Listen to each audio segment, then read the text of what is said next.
गुरुभ्यो नमः हरि ओम पूज्याय राघवेन्द्राय सत्यधर्मरताय च भजतां कल्पवृक्षाय नमतां ಕಾಮಧೇನವೇ. ಸಮಸ್ತ ಶ್ರೀ ಸರಳ ಪರಿಹಾರ ಜ್ಯೋತಿಷಾಲಯ ಸದಸ್ಯರೆಲ್ಲರಿಗೂ ಈ ನಿಮ್ಮ ರಾಘವೇಂದ್ರ ಹರಿತಸ ಗುರುಜಿ ಮಾಡುವ ನಮಸ್ಕಾರಗಳು. ಈ ದಿನ ನಾವು ಗಜಕೇಶರಿ ಯೋಗ ಇದೇ ಮಾರ್ಚ್ 26ರಂದು ಮಿಥುನ ರಾಶಿಯಲ್ಲಿ ಅಂದರೆ ಮಿಥುನ ರಾಶಿಯಲ್ಲಿ ಗುರು ಮತ್ತು ಚಂದ್ರ, ಈ ಗುರು ಮತ್ತು ಚಂದ್ರ ಕಾಂಬಿನೇಷನಲ್ಲಿ 3 ರಾಶಿಯವರಿಗೆ ಗಜಕೇಶರಿ ಯೋಗ ಕೂಡಿ ಬರುವಂಥದ್ದಾಗಿದೆ. ಸೊ ಈ ಒಂದು 3 ರಾಶಿಗಳು ಯಾವೆಲ್ಲ ಅನುಕೂಲತೆಗಳು ಈ ಒಂದು ಗಜಕೇಶರಿ ಯೋಗದಿಂದ ಆ 3 ರಾಶಿಯವರಿಗೆ ಸಿಗುವಂಥದ್ದಾಗತ್ತೆ. ಇನ್ನೂ ಹೆಚ್ಚಿನ ಒಂದು ಯೋಗಗಳಿಗಾಗಿ ಏನೆಲ್ಲ ಪರಿಹಾರಗಳನ್ನು ಮಾಡಿಕೊಳ್ಳಬೇಕು ಮತ್ತು ಈ ಒಂದು ಯೋಗದಿಂದ ಸಿಗುವಂತಹ ಒಂದಿಷ್ಟು ಅನುಕೂಲತೆಗಳು ಅವೆಲ್ಲವನ್ನು ಒಂದೊಂದಾಗಿ ತಿಳಿದುಕೊಳ್ಳೋಣ. ಅದಕ್ಕಿಂತ ಮುಂಚಿತವಾಗಿ ಹೊಸದಾಗಿ ನೋಡ್ತಕ್ಕಂತಹ ನಮ್ಮ ವೀಕ್ಷಕರಲ್ಲಿ ಒಂದು ಮನವಿ, ಇನ್ನೂ ನಮ್ಮ ಚಾನಲ್ಗೆ ನೀವು ಸಬ್ಸ್ಕ್ರೈಬ್ ಆಗಿಲ್ಲ ಅಂದರೆ ಸಬ್ಸ್ಕ್ರೈಬ್ ಮಾಡಿಕೊಳ್ಳಿ. ಇನ್ನೂ ಹೆಚ್ಚಿನ ಆಧ್ಯಾತ್ಮಿಕ ವಿಷಯಗಳು ಮುಂದಿನ ದಿನಗಳಲ್ಲಿ ಬರುವಂಥದ್ದಾಗತ್ತೆ ಅಂತಲೇ ಹೇಳ್ಬೋದು. ಬನ್ನಿ ಹಾಗಾದರೆ ಈ ಒಂದು ಗಜಕೇಶರಿ ಯೋಗದ ಬಗ್ಗೆ ವಿವರವಾಗಿ ತಿಳಿದುಕೊಳ್ಳೋಣ. ನಂತರ ಆ 3 ರಾಶಿಯವು ಯಾವ್ಯಾವು ಎಂಬುದನ್ನು ತಿಳಿದು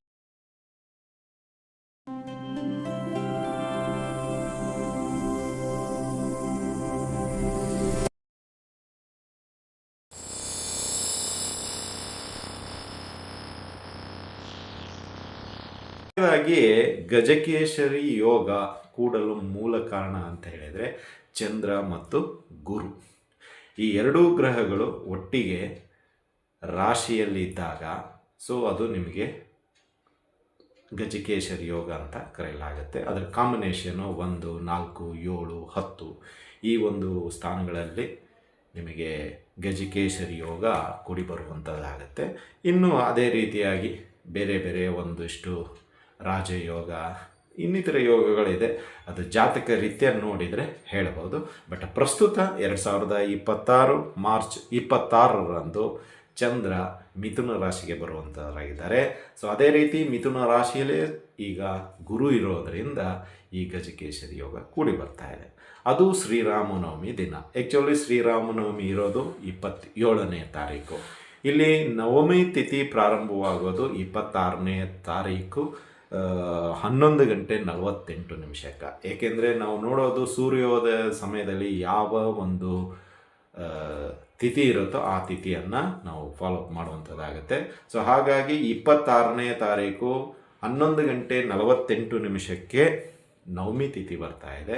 ಬಟ್ 27ನೇ ತಾರೀಕಿಗೆ ನಿಮಗೆ ರಾಮನವಮಿ ಇದೆ. ಸೊ ಅದು ಬೆಳಗ್ಗೆ 10:06 ನವಮಿ ತಿಥಿ ಇದೆ 27ನೇ ತಾರೀಕು.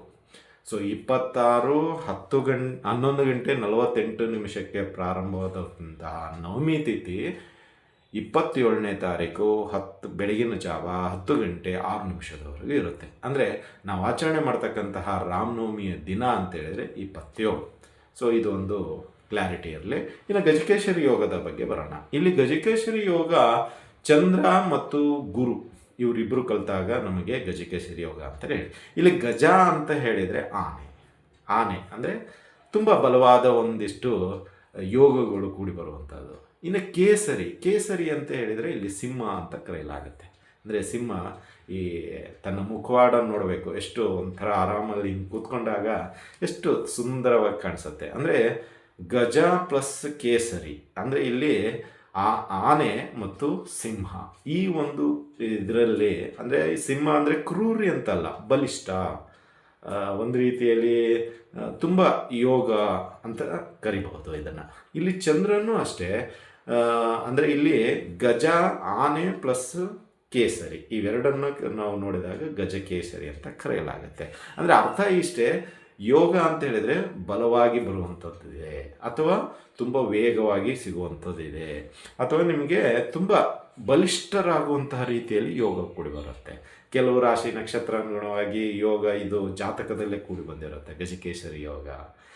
ಆ ರೀತಿಯಲ್ಲ, ರಾಜಯೋಗ ಅಂತಲೂ ಕರಿತೀವಿ. ಅದರ ಕಾಂಬಿನೇಷನಲ್ಲಿ ನಾವು ನೋಡಬೇಕಾಗತ್ತೆ. ಬಟ್ ಈಗ ಪ್ರಸ್ತುತ ಗಜಕೇಸರಿ ಯೋಗ ಮಿಥುನ ರಾಶಿಯವರಿಗೆ, ಸಿಂಹ ರಾಶಿಯವರಿಗೆ ಮತ್ತು ಕನ್ಯಾ ರಾಶಿಯವರಿಗೆ, ಈ 3 ರಾಶಿಯವರಿಗೆ ಈ ಒಂದು ಗಜಕೇಸರಿ ಯೋಗ ಇದೇ 26, 27, 28 ಈ 3 ದಿನಗಳ ಕಾಲ ನಿಮಗೆ ಗಜಕೇಸರಿ ಯೋಗ ಕೂಡಿ ಬರುವಂಥದ್ದಾಗತ್ತೆ. 26, 27, 28 ಮತ್ತು 28ಕ್ಕೆ ಚಂದ್ರ ಕರ್ಕಾಟಕ ರಾಶಿಗೆ ಬಂದುಬಿಡ್ತಾರೆ. ಸೊ ಈ 3 ದಿನ ನಿಮಗೆ ಒಂದಿಷ್ಟು ಯೋಗಗಳು ಕೂಡಿ ಬರುವಂಥದ್ದಾಗತ್ತೆ, ಒಂದಿಷ್ಟು ಒಳ್ಳೆಯ ಮಾರ್ಗದರ್ಶನ ಸಿಗುವಂಥದ್ದಾಗುತ್ತೆ, ಪುಣ್ಯಕ್ಷೇತ್ರಗಳ ದರ್ಶನ ಮಾಡ್ಕೊಂಡು ಬರುವಂಥದ್ದಾಗುತ್ತೆ, ನಿಮ್ಮ ಮಾತಿಗೆ ಬೆಲೆ ಸಿಗುವಂಥದ್ದಾಗುತ್ತೆ. ಆಮೇಲೆ ನಿಮಗೆ ಒಂದು ರೀತಿಯಲ್ಲಿ ಸಕಾರಾತ್ಮಕ ಚಿಂತನೆಗಳು ತಂತಾನೇ ಮೂಡಿ ಬರುವಂಥದ್ದಾಗತ್ತೆ. ಒಂದು ರೀತಿಯಲ್ಲಿ ನಿಮಗೆ ಸೂರ್ಯೋದಯದಕ್ಕೆ ಮುಂಚೆ ಎದ್ದೇಳುವ ಅಭ್ಯಾಸ ಬಲವಾಗಿ ಬರುವಂಥದ್ದಾಗತ್ತೆ ಅಂತಲೇ ಹೇಳ್ಬೋದು. ಇದಿಷ್ಟು ಸಂಕ್ಷಿಪ್ತವಾಗಿ ನೋಡೋದಾದರೆ ಈಗ ಒಂದೊಂದಾಗಿ ಬರೋಣ. ಇಲ್ಲಿ ನಿಮಗೆ ಗುರು ಅಂತ ನಾವು ಹೇಳಿದಾಗ ಜ್ಞಾನ, ಧರ್ಮ ಮತ್ತು ಧನ ಅಂತ ಹೇಳ್ತೀವಿ, ಅಂದರೆ ಸಂಪತ್ತು. ಗುರು ಅಷ್ಟು ಕರುಣನೆ ಮಾಡ್ತಾನೆ. ಇಲ್ಲಿ ಜ್ಞಾನ ಅಂದರೆ ನಾಲೆಜು, ಧರ್ಮ ಅಂದರೆ ನಾವು ದಿನನಿತ್ಯ ಮಾಡುವಂಥ ಕಾರ್ಯಗಳು ಸಕಾರಾತ್ಮಕವಾಗಿ ಇರಬೇಕು, ಸತ್ಯವಾಗಿ ಇರಬೇಕು ಮತ್ತು ಯಾರಿಗೂ ಮನಸ್ಸು ನೋಯಿಸದಂಥದ್ದು ಇರಬೇಕು. ಅದನ್ನೇ ಗುರು ಬೋಧನೆ ಮಾಡುವಂಥದ್ದು. ಇನ್ನು ಸಂಪತ್ತು ಕರುಣಿಸ್ತಾನೆ, ಅಂದರೆ ಅಷ್ಟು ನೀವು ಹಳೆಯ ಸಮಸ್ಯೆಗಳು ಯಾವುದೇ ಇರುತ್ತೆ, ಈ ಜಾಗದ ಸಂಬಂಧ ಅದು ಬಗೆಹರಿಯುವಂಥದ್ದು ಆಗುತ್ತೆ. ಅಂದರೆ ಲಿಟಿಗೇಷನ್ ಅಂತೀವಿ, ಯಾವುದೋ ಒಂದು ತಪ್ಪಿ ನಿಂತರೆ ಅದು ನಮ್ಮಿಂದ ದೂರ ಆಗೋಗ್ಬಿಟ್ಟಿರುತ್ತೆ. ಬಟ್ ಈಗ ಅದು ಕಾಲ ಪಕ್ವವಾಗಿದೆ, ಆ ಜಾಗ ಪಡೆದುಕೊಳ್ಳುವಂಥದ್ದಾಗುತ್ತೆ ಮತ್ತು ಆ ಜಾಗ ತಂತಾನೇ ಬರುವಂಥದ್ದು ಆಗುತ್ತೆ. ಆ ಯೋಗ ಕೂಡಿ ಬರ್ತಾ ಇರೋದರಿಂದ ಅಂದರೆ ಅವ್ರು ಸಾಕಾಗಿ ಹೋಗ್ಬಿಟ್ಟಿರುತ್ತೆ, ಅದಕ್ಕೆ ದುಡ್ಡು ಹಾಕಿ ಏನು ಮಾಡಿದರೂ ಅದು ಸಕ್ಸಸ್ ಆಗ್ತಾ ಇರಲ್ಲ. ಕೊನೆಗೆ ನಿಮ್ಮ ಜಾಗ ನೀವು ತೊಗೊಂಡ್ಬಿಡಿಯಪ್ಪ, ನಮ್ಗೆ ಆಗ್ತಾ ಇಲ್ಲ, ಅದೇನೋ ಸ್ವಲ್ಪ ಅಮೌಂಟ್ ಕೊಟ್ಟರೆ ನಾವು ವಿಡ್ರಾ ಹೋಗ್ಬಿಡ್ತೀವಿ ಅಂತ ವಿಡ್ರಾಕ್ ಬಂದುಬಿಡ್ತಾರೆ. ಇನ್ನು ಕೋರ್ಟು ಕಚೇರಿಯಲ್ಲಿ ಇರ್ತಕ್ಕಂತಹ ಕೆಲವು ಸಮಸ್ಯೆಗಳು ದೂರ ಆಗುತ್ತೆ ಅಂತಲೇ ಹೇಳ್ಬೋದು. ಇನ್ನು ಅದೇ ರೀತಿಯಾಗಿ ಚಂದ್ರನ ಬಗ್ಗೆ ಹೇಳೋದಾದರೆ ಮನಸ್ಸು, ಭಾವನೆ, ಸೆಂಟಿಮೆಂಟ್ ಅಂತೀವಿ. ಇದು ಚಂದ್ರನ ನಾವು ಜ್ಯೋತಿಷ್ಯ ಶಾಸ್ತ್ರದಲ್ಲಿ ತಾಯಿಯನ್ನು ನೋಡುವಂಥದ್ದಾಗುತ್ತೆ. ಅಂದರೆ ಮಮತೆ, ಪ್ರೀತಿ, ವಾತ್ಸಲ್ಯ ಇವೆಲ್ಲವನ್ನು ಕೊಡುವಂಥದ್ದು. ಮತ್ತು ಅದೇ ರೀತಿಯಾಗಿ ಸುಗಂಧ ಅಂದರೆ ಪರಿಮಳ ಅಂತೀವಿ, ಅದು ಎಲ್ಲ ಕಡೆ ಸ್ಪ್ರೆಡ್ ಆಗುವಂಥದ್ದು. ಅಂದರೆ ನಿಮ್ಮ ಒಂದು ಪ್ರಖ್ಯಾತಿ, ನಿಮ್ಮ ಒಂದು ಒಳ್ಳೆಯ ಗುಣ ಅಥವಾ ನಿಮ್ಮದೊಂದು ಇದು ಒಳ್ಳೆಯ ವಿಚಾರಗಳು ಬೇರೆ ಕಡೆ ಎಲ್ಲ ಪ್ರಸಿದ್ಧಿ ಆಗುವಂಥದ್ದಾಗತ್ತೆ. ಈ ಎರಡೂ ಕಾಂಬಿನೇಷನಲ್ಲಿ ಇವಿಷ್ಟೆಲ್ಲ ಸಿಗುವಂಥದ್ದಿದೆ. ಇನ್ನು ಈ ಯೋಗದಲ್ಲಿ ನಿಮಗೆ ಆರ್ಥಿಕ ಪ್ರಗತಿ ಆಗುವಂಥದ್ದಾಗತ್ತೆ ಮತ್ತು ಸಮಾಜದಲ್ಲಿ ಗೌರವ ಮತ್ತು ಮಾನ ಇವೆಲ್ಲವೂ ಎತ್ತರ ಹಂತಕ್ಕೆ ಹೋಗುವಂಥದ್ದಾಗತ್ತೆ. ವೃತ್ತಿ ಜೀವನದಲ್ಲಿ ಉನ್ನತ ಇರುತ್ತೆ, ನಾಯಕತ್ವ ಗುಣಗಳು ಬೆಳೆಯುವಂಥದ್ದಾಗತ್ತೆ. ನಿಮ್ಮಲ್ಲಿ ಒಂದಿಷ್ಟು ನಾಯಕತ್ವ ಏನೋ ಕಮಾಂಡಿಂಗ್ ಆಗಿ ಒಂದಿಷ್ಟು ಏನೋ ಡಿಗ್ನಿಟಿ ಮೇಂಟೈನ್ ಅಂತೀವಿ, ಅದು ಮಾಡುವಂಥದ್ದಾಗತ್ತೆ ಅಂತಲೇ ಹೇಳ್ಬೋದು. ಇನ್ನು ನಿಮಗೆ ಡಿಸಿಷನ್ ತಗೊಳ್ಳಿಕ್ಕೆ ಒಂದು ಒಳ್ಳೆಯ ಕಾಲ ಅಂತಲೂ ಹೇಳ್ಬೋದು. ಇನ್ನು ಅದೇ ರೀತಿಯಾಗಿ ಆಧ್ಯಾತ್ಮಿಕ ವಿಷಯದಲ್ಲಿ ಎತ್ತಿದ ಕೈ ಆಗುವಂಥದ್ದಾಗುತ್ತೆ, ಒಳ್ಳೆಯ ಜ್ಞಾನ ಸಂಪಾದನೆ ಮಾಡ್ತೀರಾ. ಇದಿಷ್ಟು ಚಂದ್ರ ಮತ್ತು ಗುರುವಿನಿಂದ ಈ ಒಂದು ಗಜಕೇಸರಿ ಯೋಗದಲ್ಲಿ ಸಿಗುವಂಥದ್ದಾಗತ್ತೆ ಅಂತಲೇ ಹೇಳ್ಬೋದು. ಇನ್ನು ರಾಶಿಗನುಗುಣವಾಗಿ ಈಗ ನೀವು ಇಷ್ಟೆಲ್ಲ ಹೇಳಿದ್ರಿ ಗುರುಗಳೇ, ಆಯಿತು, ಈ ಒಂದು ರಾಶಿಗನುಗುಣವಾಗಿ ಏನೆಲ್ಲ ನಾವು ಮಾಡ್ಬೋದು ಅಥವಾ ನಮಗೆಲ್ಲ ಏನು ಪ್ರಯೋಜನ ಈ ಗಜಕೇಸರಿ ಯೋಗದಿಂದ ಅಂತ ನೋಡೋದಾದರೆ, ಅದರಲ್ಲಿ ಮೊದಲನೆಯದೇ ಮಿಥುನ ರಾಶಿಯಲ್ಲೇ ಗುರು ಮತ್ತು ಚಂದ್ರ ಈ ಒಂದು ಸಂಯೋಗ ನಡೀತಾ ಇರೋದರಿಂದ ಇಲ್ಲಿ ಮಿಥುನ ರಾಶಿಗೆ ಪ್ರಥಮವಾಗಿ ಹೇಳೋದಾದರೆ ನಿಮಗಿದು ಶುಭ ಸಮಯ. ಅಂದರೆ ನಿಮ್ಮ ನಿಂತು ಹೋಗಿರತಕ್ಕಂಥ ಕೆಲವು ಕೆಲಸ ಕಾರ್ಯಗಳು, ಹಳೆಯ ಸಮಸ್ಯೆಗಳು, ದಾಂಪತ್ಯ ಜೀವನದಲ್ಲಿರ್ತಕ್ಕಂತಹ ವಿರಸಗಳು, ಸ್ನೇಹ ಸಂಬಂಧಿಕರಲ್ಲಿರ್ತಕ್ಕಂತಹ ಶತ್ರುತ್ವ ಭಾವನೆ ಇದೆಲ್ಲ ಕಡಿಮೆ ಆಗೋಗ್ಬಿಡುತ್ತೆ. ಅಂದರೆ ಇಲ್ಲಿ ಏನಾಗುತ್ತೆ, ಅನ್ಯೋನ್ಯತೆ ಜಾಸ್ತಿ ಆಗುತ್ತೆ, ಪ್ರೀತಿ, ಮಮತೆ, ವಾತ್ಸಲ್ಯ ಜಾಸ್ತಿ ಆಗುತ್ತೆ, ಬಾಂಧವ್ಯ ಮೂಡುತ್ತೆ, ಭಾವನಾತ್ಮಕ ಚಿಂತನೆಗಳನ್ನು ನೀವು ಆಳವಾಗಿ ನಂಬುವಂಥವ್ರಾಗ್ತೀರಾ, ಧನಾತ್ಮಕವಾಗಿ ಸ್ಪಂದನೆ ಮಾಡುವಂಥದ್ದಾಗತ್ತೆ. ನೋಡಿ ಎಷ್ಟು ಚೆನ್ನಾಗಿದೆ. ಅಂದರೆ ಇಲ್ಲಿ ಮಿಥುನ ರಾಶಿಯವರಿಗೆ ಇಷ್ಟು ದಿನ ಇರತಕ್ಕಂಥ ಒಂದಿಷ್ಟು ಕಷ್ಟಗಳು ಈ ಒಂದು 3 ದಿನದಲ್ಲಿ ಕಡಿಮೆಯಾಗಿ ನಿಮಗೆ ಇನ್ನೊಂದು ಹಂತಕ್ಕೆ ಹೋಗುವಂಥದ್ದಾಗತ್ತೆ ಅಂತಲೇ ಹೇಳ್ಬೋದು. ಇನ್ನು ಅದೇ ರೀತಿಯಾಗಿ ಉದ್ಯೋಗದಲ್ಲಿ ತುಂಬ ಏಳಿಗೆ ಕಾಣುವಂಥದ್ದಾಗತ್ತೆ. ನಿಮ್ಮ ಒಂದು ಹೆಸರು ಜಾಸ್ತಿ ಚಲಾವಣೆಯಲ್ಲಿ ಇರುವಂಥದ್ದಾಗತ್ತೆ. ಅಂದರೆ ಸದಾ ಈಗ ಯಾರಾದರೂ ಒಬ್ಬರು ಬಿಗ್ ಬಾಸ್ ವಿನ್ ಆದ ತಕ್ಷಣ ನೋಡಿ ಒಂದು ವಾರ, ಒಂದು 10 ದಿನ, ಒಂದು ತಿಂಗಳವರೆಗೂ ಆ ಟ್ರೆಂಡ್ ಇತ್ತು, ಈಗ ಇಲ್ವಲ್ಲ. ಆ ರೀತಿಯಲ್ಲಿ ಈ ಒಂದು 3 ದಿನಗಳ ಕಾಲ ನಿಮಗೆ ಕೂಡಿ ಬಂದಂತಹ ಈ ಗಜಕೇಸರಿ ಯೋಗದಲ್ಲಿ ಈ 3 ದಿನ ನಿಮ್ಮ ಕಾರ್ಯಚಟುವಟಿಕೆಗಳು, ಮಾತುಗಳು ಎಲ್ಲರ ಬಾಯಿಯಲ್ಲಿ ಬರುವಂಥದ್ದಾಗತ್ತೆ, ಕೊಂಡಾಡುವಂಥದ್ದಾಗುತ್ತೆ, ಹೊಗಳುವಂಥ ಮಾತುಗಾರಿಕೆ ಬರುವಂಥದ್ದಾಗತ್ತೆ. ಮತ್ತು ಉದ್ಯೋಗದಲ್ಲಿ ಪ್ರಮೋಷನ್ ಸಿಗುವಂಥದ್ದಾಗುತ್ತೆ. ಉದ್ಯೋಗದಲ್ಲಿ ನಿಮಗೆ ಹೆಚ್ಚಿನ ಪ್ರಾಮುಖ್ಯತೆ, ಜವಾಬ್ದಾರಿಗಳು ನಿಭಾಯಿಸುವಂತಹ ಕೆಲಸ ಸಿಗುವಂಥದ್ದಾಗತ್ತೆ. ಮತ್ತು ಯಾರೆಲ್ಲ ನಿರುದ್ಯೋಗದಂತ್ರ ಇದ್ದೀರೋ ಅವರಿಗೆ ಒಳ್ಳೆಯ ಉದ್ಯೋಗ ಸಿಗುವಂಥದ್ದಾಗುತ್ತೆ. ಇನ್ನು ಒಳ್ಳೆಯ ಬುದ್ಧಿ ಸಂಪಾದನೆ ಮಾಡುವಂಥವ್ರು ಆಗ್ತೀರಾ, ಒಳ್ಳೆಯ ನಾಲೆಜ್ ಬರುವಂಥದ್ದಾಗುತ್ತೆ, ಧಾರ್ಮಿಕ, ಸಾಮಾಜಿಕ, ಆರ್ಥಿಕ ಅಂತಲೂ ಹೇಳ್ಬೋದು. ಇನ್ನು ರಾಜಕೀಯವಾಗಿ ಉತ್ತಮ ಭವಿಷ್ಯ ಈ ಒಂದು 3 ದಿನದಲ್ಲಿ ನಿಮಗೆ ಸಿಗುವಂಥದ್ದಾಗುತ್ತೆ. ವ್ಯವಹಾರದಲ್ಲಿ ಒಳ್ಳೆ ಚಾಣಕ್ಯ ರೀತಿಯಲ್ಲಿ ವ್ಯವಹಾರವನ್ನು ಮಾಡಿ ಮುಗಿಸುವಂಥವ್ರಾಗ್ತೀರಾ. ಇನ್ನು ನಿಮಗೆ ಈ ಒಂದು 3 ದಿನದಲ್ಲಿ ಒಂದಿಷ್ಟು ಯೋಗಗಳು ಅಂತ ನೋಡೋದಾದರೆ, ಅಂದರೆ ಇನ್ನೂ ಸೂಪರ್ ಸ್ಪೆಷಲ್ ಅಂತ ನೋಡೋದಾದರೆ, ನಿಮ್ಮ ಒಂದು ಕನಸಿನ ಏನಂತೀರ ಇಷ್ಟಾರ್ಥಗಳು ಈಡೇರುವಂಥದ್ದಾಗುತ್ತೆ. ಏನೋ ಒಂದಿತ್ತು, ಈಗ ಬೆಲೆ ಬಾಳುವ ಒಂದು ಮೊಬೈಲ್ ತೊಗೋಬೇಕಾಯಿತು, ಅಥವಾ ಒಂದು ಬೈಕ್ ತೊಗೋಬೇಕಾಯಿತು, ಒಂದು ಕಾರ್ ತೊಗೋಬೇಕಾಯಿತು, ಅಥವಾ ಒಂದು ಸುಂದರವಾದ ಜಾಗ, ಮನೆ ಅಂತ ನೋಡಿಟ್ಟಿರ್ತೀರ, ಅದು ಕಾಲ ಕೂಡಿ ಬಂದಿರೋದು. ಬಟ್ ಈ 3 ದಿನ ಆ ಒಂದು ಕನಸಿನ ಇಷ್ಟಾರ್ಥಗಳನ್ನು ಈಡೇರಿಸುವಂತಹ ದಿನ ಅಂತ ನಾವು ಹೇಳಿದರೂ ತಪ್ಪಾಗೋದಿಲ್ಲ. ಅಂದರೆ ಆ ಒಂದು ಯೋಗ ನಿಮಗೆ ಈ ಒಂದು 3 ದಿನಗಳಲ್ಲಿ ಕೂಡಿ ಬರುವಂಥದ್ದಾಗತ್ತೆ ಅಂತಲೇ ಹೇಳ್ಬೋದು. ಇನ್ನು ಅದೇ ರೀತಿಯಾಗಿ ಮುಂದಿನ ರಾಶಿಯ ಬಗ್ಗೆ ನೋಡೋದಾದರೆ ಸಿಂಹ ರಾಶಿ. ಈ ಸಿಂಹ ರಾಶಿಯವರಿಗೆ ಈಗ ಅಷ್ಟಮ ಶನಿ ನಡೀತಾ ಇದೆ. ನಾವು ಸುಮಾರು ಎಲ್ಲ ವಿಡಿಯೋದಲ್ಲೂ ಹೇಳ್ತಾ ಇರ್ತೀವಿ, ಪರಿಹಾರಗಳು ತುಂಬ ಮೆಚ್ಚುಗೆಯನ್ನು ವ್ಯಕ್ತಪಡಿಸ್ತಿದ್ದೀರಾ. ಸಿಂಹರಾಶಿಯವರು ವೈಯಕ್ತಿಕವಾಗಿ ಮೆಸೇಜ್ ಆಗ್ತಾ ಇದ್ದೀರಾ. ನಿಮ್ಮ ಒಂದು ಪರಿಹಾರಗಳಿಂದ ನಮಗೆಲ್ಲ ಅನುಕೂಲ ಆಗ್ತಾ ಇದೆ.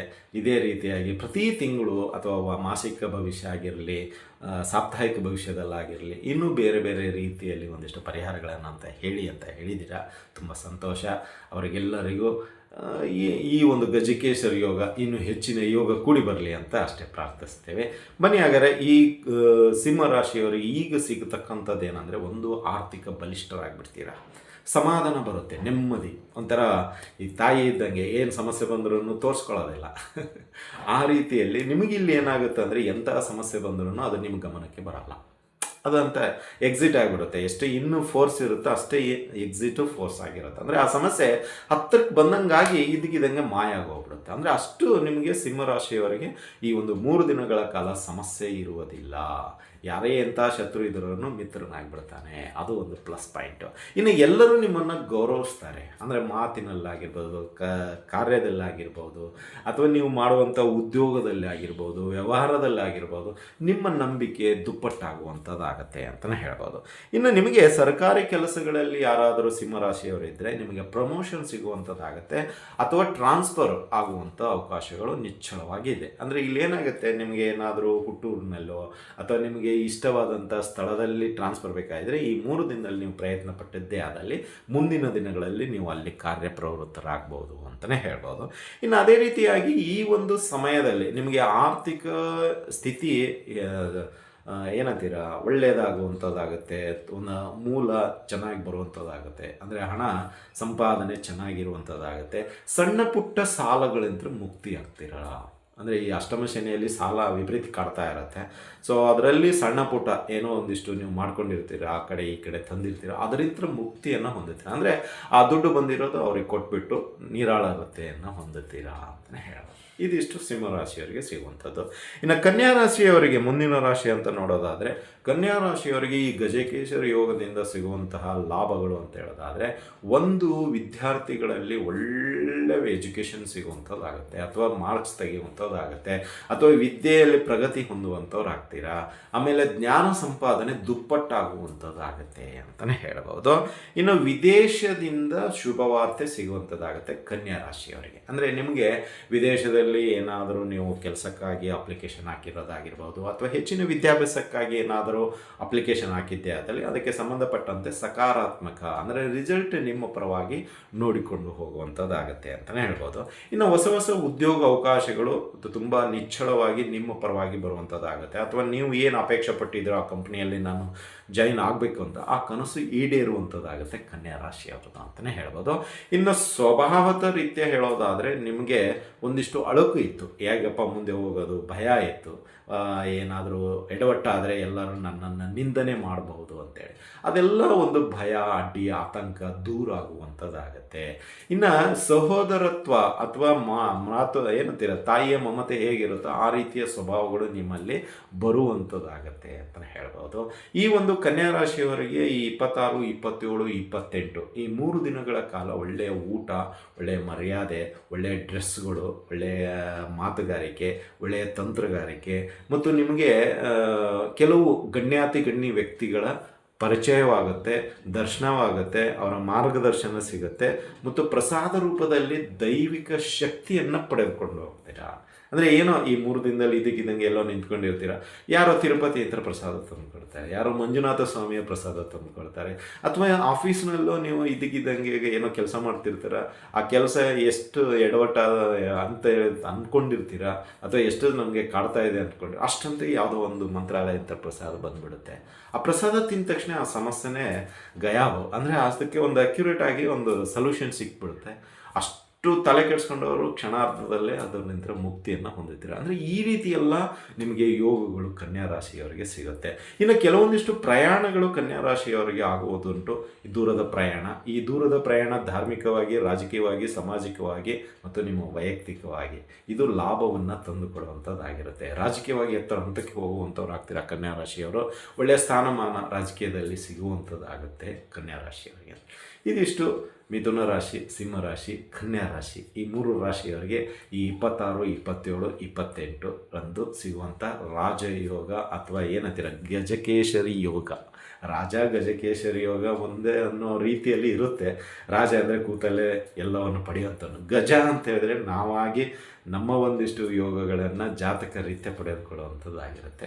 ಇನ್ನು ಇದನ್ನು ಹೆಚ್ಚಿನ ಒಂದು ರೀತಿಯಲ್ಲಿ ಎಕ್ಸ್ಟೆಂಡ್ ಅಂತೀವಲ್ಲ, ಏನಾದರೂ ಮಾಡೋದಕ್ಕಾಗುತ್ತಾ ಗುರುಗಳೇ ಅಂತ ಹೇಳಿದ್ರೆ ಖಂಡಿತವಾಗಿ ಮಾಡೋದು. ಈ 3 ರಾಶಿಯವರು ಖಂಡಿತವಾಗಿಯೂ ಈ ಒಂದು ದಿನದಲ್ಲಿ ಅಂದರೆ 26, 27, 28 ಈ 3 ದಿನ ನೀವು ಹಸುವಿಗೆ ಹಸಿರಿನ ಹುಲ್ಲು, ಅಂದರೆ ಹಸಿರಾಗಿರಬೇಕು, ಹಚ್ಚ ಹಸಿರು, ಆ ಹಲ್ಲನ್ನು ನಿಮ್ಮ ಸ್ವತಃ ಕೈಯಿಂದ ತಿನ್ನಿಸಿ.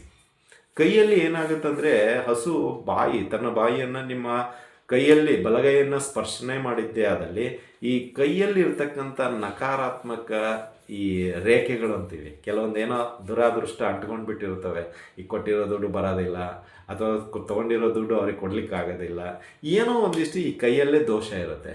ಆ ದೋಷ ನಿರ್ಮೂಲನೆ ಆಗುವಂಥದ್ದಾಗುತ್ತೆ. ಈ 3 ದಿನ ನೀವು ಹಸುವಿಗೆ ಸ್ವತಃ ಕೈಯಿಂದ ಈ ಹಸಿರಿನ ಹುಲ್ಲಾಗಿರ್ಬೋದು ಅಥವಾ ಬಾಳೆಹಣ್ಣು, ಹಣ್ಣುಗಳು, ಇತರೆ ಹಣ್ಣುಗಳು, ಅಕ್ಕಿ, ಬೆಲ್ಲ ಏನು ನಿಮಗೆ ಕೊಡಬೇಕು ಅನಿಸುತ್ತೆ ಹಸಿರಿನ ಹುಲ್ಲು ಕೊಟ್ಟರೆ ತುಂಬ ಶ್ರೇಷ್ಠ. ಯಾಕೆಂದರೆ ಮಿಥುನ ರಾಶಿಯವರಿಗೆ ಹಸಿರು ಚೆನ್ನಾಗಿ ಆಗಿ ಬರುವಂಥದ್ದು. ಹಾಗಾಗಿ ಈ ಹಸಿರು ಬಣ್ಣ ತುಂಬ ಒಳ್ಳೆಯದು. ಹಾಗಾಗಿ ನೀವು ಹಸುವಿಗೆ ಹಸಿರಿನ ಬಣ್ಣದ ಅಥವಾ ಹಚ್ಚ ಹಸಿರು ಇರ್ತಕ್ಕಂಥ ಹುಲ್ಲನ್ನು ನೀವು ಸಮರ್ಪಿಸಿ ತಿನ್ನಿಸಿ. ಇದರಿಂದ ನಿಮಗೆ ಒಳ್ಳೆಯ ಯೋಗ, ಈ ಹಸ್ತರೇಖೆಯಲ್ಲಿ ಏನಾದರೂ ದೋಷ ಇದ್ದರೆ ಖಂಡಿತವಾಗೂ ಅದರಿಂದ ಮುಕ್ತಿ ಹೊಂದುತ್ತೀರಾ ಅಂತಲೇ ಹೇಳ್ಬೋದು. ಇನ್ನು ಅದೇ ರೀತಿಯಾಗಿ ಸಿಂಹ, ಕನ್ಯಾ ರಾಶಿಯವರು ನೀವು ಕೂಡ ಹಸುವಿನ ಪೂಜೆ ಮಾಡಿ ಹಿಂದೆ ಬಾಲವನ್ನು ನೀವು ಮುಟ್ಟಿ ನಮಸ್ಕಾರ ಮಾಡಿ ಮತ್ತು ಆ ಬಾಲದ ಕೂದಲು ಇರುತ್ತಲ್ಲ ಅದನ್ನು ತಲೆಗೆ ಹಿಂಗೆ ಒಂದು 5-6 ಸತ ಬಡಿಸಿಕೊಳ್ಳಿ. ಅಂದರೆ ಏನಾಗುತ್ತೆ ಅಂದರೆ ತಲೆಯಲ್ಲಿ ತುಂಬಿರತಕ್ಕಂಥ ನಕಾರಾತ್ಮಕ ಚಿಂತನೆಗಳು ಆ ಒಂದು ಬಾಲದ ಕೂದಲಿನಿಂದ ಸ್ಪರ್ಶ ಆದಾಗ ಓಡಿ ಹೋಗ್ಬಿಡ್ತವೆ. ಸೊ ಇಷ್ಟು ಹಸುವಿನಿಂದ ನಮಗೆ ಕಾಮಧೇನು, ಅದಕ್ಕೆ ಹೇಳೋದು ಕಾಮಧೇನು ಕಲ್ಪವೃಕ್ಷ ಅಂತ ಕರೆಯುವಂಥದ್ದು. ಅದಕ್ಕೆ ಆಗಿ ಹಸುವಿನಲ್ಲಿ ಇಷ್ಟೆಲ್ಲ ಲಾಭಿನಾಂಶ ಇದೆ. ಸೊ ಈ ಕನ್ಯಾ ರಾಶಿಯವರು ಮತ್ತು ಸಿಂಹ ರಾಶಿಯವರು ಪೂಜೆ ಮಾಡಿ ಬಾಲದಿಂದ ನೀವು ಆ ಕೂದಲನ್ನು ತಲೆ ಮೇಲೆ ಹೊಡೆದುಕೊಳ್ಳೋದ್ರಿಂದ ನಿಮ್ಮಲ್ಲಿ ನಕಾರಾತ್ಮಕ ಚಿಂತನೆಗಳು ಅಥವಾ ಬೇಡದೇ ಇರೋ ವಿಷಯಗಳೇನಾದರೂ ತುಂಬಿಕೊಂಡಿದ್ರೆ ಅದು ದೂರವಾಗುತ್ತೆ, ಒಳ್ಳೆ ಸದ್ಬುದ್ಧಿ ಸಿಗುವಂಥದ್ದಾಗತ್ತೆ ಅಂತಲೇ ಹೇಳ್ಬೋದು. ಇನ್ನು ಅದೇ ರೀತಿ ಆ ದಿನ ಏನು ಮಾಡಬೇಕು ಅಂದರೆ 26, 27, 28 ಅಂದರೆ ವಿಷ್ಣು ಸಹಸ್ರನಾಮ ಸ್ತೋತ್ರದ ಬುಕ್ಕನ್ನು ಒಂದು 21, 54, 108 ಯಥಾಭಕ್ತಿ ಯಥಾಶಕ್ತಿ ಎಷ್ಟು ಜನಕ್ಕೆ ನೀವು ಕೊಡಬೇಕು ಅಂತ ಸಂಕಲ್ಪ ಮಾಡಿ ಆ ಒಂದಿಷ್ಟು ಬುಕ್ಕುಗಳನ್ನು ನೀವು ಬ್ರಾಹ್ಮಣ ಬ್ರಾಹ್ಮಣರಿಗೆ ದಾನವಾಗಿ ನೀಡಿ, ಅಥವಾ ನಿಮ್ಮ ಸ್ನೇಹಿತರಿಗೆ ಅಥವಾ ನಿಮ್ಮ ಸಂಬಂಧಿಕರಿಗೆ ಯಾರೆಲ್ಲ ಓದುವ ಆಸಕ್ತಿ ಹೊಂದಿರ್ತಾರೆ ಅವರಿಗೆ ಈ ಬುಕ್ಕವನ್ನು ದಾನವಾಗಿ ನೀಡಿ. ಸೊ ಅವರೆಲ್ಲ ನಿತ್ಯ ಪಾರಾಯಣಕ್ಕೆ ನಿಮ್ಮ ಬುಕ್ಕವನ್ನು ತೆಗೆದುಕೊಂಡದ್ದೇ ಆದಲ್ಲಿ ನಿಮಗೆ ಇನ್ನೂ ಒಂದಿಷ್ಟು ದಿನ ಈ ಯೋಗ ಮುಂದುವರೆದುಕೊಂಡು ಹೋಗುವಂಥದ್ದಾಗತ್ತೆ ಅಂತಲೇ ಹೇಳ್ಬೋದು. ಇನ್ನು ಅದೇ ರೀತಿ ಬ್ರಾಹ್ಮಣರಿಗೆ ಈ ದಿನ ಈ ಹೆಸರು ಕಾಳಾಗಿರ್ಬೋದು, ಅಥವಾ ಅಕ್ಕಿ, ಬೆಲ್ಲ, ಗೋಧಿ, ನವಣೆ, ಮತ್ತು ಈ ರಾಗಿ, ಇನ್ನಿತರ ದವಸ ಧಾನ್ಯಗಳ ಜೊತೆಗೆ ಆ ದಿನ ಹಸಿರು ಇರತಕ್ಕಂಥ ಪಾಲಕು, ಮೆಂತೆ, ರಾಜಗಿರಿ, ಕೊತ್ತಂಬರಿ, ಕರಿಬೇವು, ಈ ಎಲ್ಲ ಹಸಿರು ಸೊಪ್ಪುಗಳು ಏನು ಜಾಸ್ತಿ ಇರುತ್ತಲ್ಲ ಹಸಿರಾಗಿ, ಅಂತಹ ಸೊಪ್ಪುಗಳ ಜೊತೆಗೆ ಒಂದಿಷ್ಟು ಹಣ್ಣುಗಳು, ನೂತನ ವಸ್ತ್ರ, ಜೊತೆಗೆ ದಕ್ಷಿಣೆ ಇದನ್ನು ಇಟ್ಟು ಬ್ರಾಹ್ಮಣರಿಗೆ ನೀವು ತಲುಪಿಸಿದ್ದೇ ಆದಲ್ಲಿ ಸಾಕ್ಷಾತ್ ವಿಷ್ಣುವಿನ ಒಂದಿಷ್ಟು ಆಶೀರ್ವಾದಗಳು ಈ 3 ರಾಶಿಯವರಿಗೆ ಸಿಗುವಂಥದ್ದಾಗುತ್ತೆ. ಮಿಥುನ, ಸಿಂಹ, ಕನ್ಯಾ ಈ 3 ರಾಶಿಯವರು ಇಷ್ಟೆಲ್ಲ ವಸ್ತುಗಳನ್ನು ಬ್ರಾಹ್ಮಣರಿಗೆ ದಾನವಾಗಿ ನೀಡಿದ್ದೇ ಆದಲ್ಲಿ ಆ ದಿನ ಅವರ ಒಂದು ಆಶೀರ್ವಾದ ನೀವು ಪಡೆದುಕೊಂಡದ್ದೇ ಆದಲ್ಲಿ ಒಳ್ಳೆಯ ನಿಮಗೆ ವಿಷ್ಣುವಿನ ಆಶೀರ್ವಾದ ಆಗಿರ್ಬೋದು, ಒಳ್ಳೆಯ ಯೋಗ ಕೂಡಿ ಬರುವಂಥದ್ದಾಗತ್ತೆ ಅಂತಲೇ ಹೇಳ್ಬೋದು. ಇದಾಗಿತ್ತು ಗಜಕೇಸರಿ ಯೋಗದ ಬಗ್ಗೆ ಒಂದಿಷ್ಟು ವಿವರಣೆಗಳು. ಸಮಯ ಸಾಲದು, ಹಾಗಾಗಿ ಸಂಕ್ಷಿಪ್ತವಾಗಿ ತಿಳಿಸಿದ್ದೇವೆ. ಇನ್ನು ಹೆಚ್ಚಿನ ಮಾಹಿತಿ ಬೇಕಾದರೆ ನಮ್ಮ ವೈಯಕ್ತಿಕ ನಂಬರಾದ 7676762066 ಈ ನಂಬರ್ಗೆ ಕರೆ ಮಾಡಿ ಹೆಚ್ಚಿನ ಮಾಹಿತಿಯನ್ನು ಯಾರೆಲ್ಲ ಬೇಕಾಗಿದೆಯೋ ಅವರಿಗೆ ಖಂಡಿತವಾಗಿ ತಿಳಿಸಿಕೊಡುವಂಥದ್ದಾಗತ್ತೆ ಅಂತ ಹೇಳುತ್ತಾ ಇಲ್ಲಿಗೆ ವಿಷಯ ಮುಗಿಸ್ತಾ ಇದ್ದೀವಿ. ಈ ಒಂದು 3 ರಾಶಿಯವರಿಗೆ ಅಂದರೆ ಮಿಥುನ ರಾಶಿ, ಸಿಂಹ ರಾಶಿ, ಕನ್ಯಾ ರಾಶಿಯವರಿಗೆ ಈ ಒಂದು ರಾಜಯೋಗ, ಒಳ್ಳೆಯ ಸದ್ಬುದ್ಧಿ ಮತ್ತು ಆಯುರ, ಆರೋಗ್ಯ, ಭಾಗ್ಯ ಎಲ್ಲವನ್ನು ಕೊಟ್ಟು ಆ ಗುರುರಾಯರು ಕಾಪಾಡಲಿ. ಆ ವಿಷ್ಣು ಪರಮಾತ್ಮ ನಿಮಗೆ ಸದಾ ಬೆನ್ನೆಲುಬಾಗಿ ನಿಮ್ಮ ಎಲ್ಲ ಕೆಲಸ ಕಾರ್ಯಗಳನ್ನು ಯಶಸ್ವಿಯಾಗಿ ನಿಭಾಯಿಸುವಂಥ ಶಕ್ತಿಯನ್ನು ದಯಪಾಲಿಸಲಿ ಅಂತ ಪ್ರಾರ್ಥಿಸುತ್ತೇವೆ. ಈ ಒಂದು ವಿಡಿಯೋ ನಿಮಗೆ ಇಷ್ಟ ಆಗಿದ್ದರೆ ಲೈಕ್ ಮಾಡಿ, ಜಾಸ್ತಿ ಇಷ್ಟ ಆಗಿದ್ದರೆ ಶೇರ್ ಮಾಡಿ, ಹಾಗೂ ನಮ್ಮ SSP ಯೂಟ್ಯೂಬ್ ಚಾನಲ್ ಬಗ್ಗೆ ನಿಮ್ಮ ಅನಿಸಿಕೆ, ಅಭಿಪ್ರಾಯಗಳನ್ನು ಹಂಚಿಕೊಳ್ಳಿ. ಸಬ್ಸ್ಕ್ರೈಬ್ ಮಾಡೋದನ್ನು ಮಾತ್ರ ಮರಿಬೇಡಿ ಅಂತ ಹೇಳ್ತಾ ಇಲ್ಲಿಗೆ ವಿಷಯ ಮುಗಿಸ್ತಾ ಇದ್ದೀವಿ. ಮತ್ತೆ ಮುಂದಿನ ವಿಷಯದೊಂದಿಗೆ ಭೇಟಿಯಾಗೋಣ.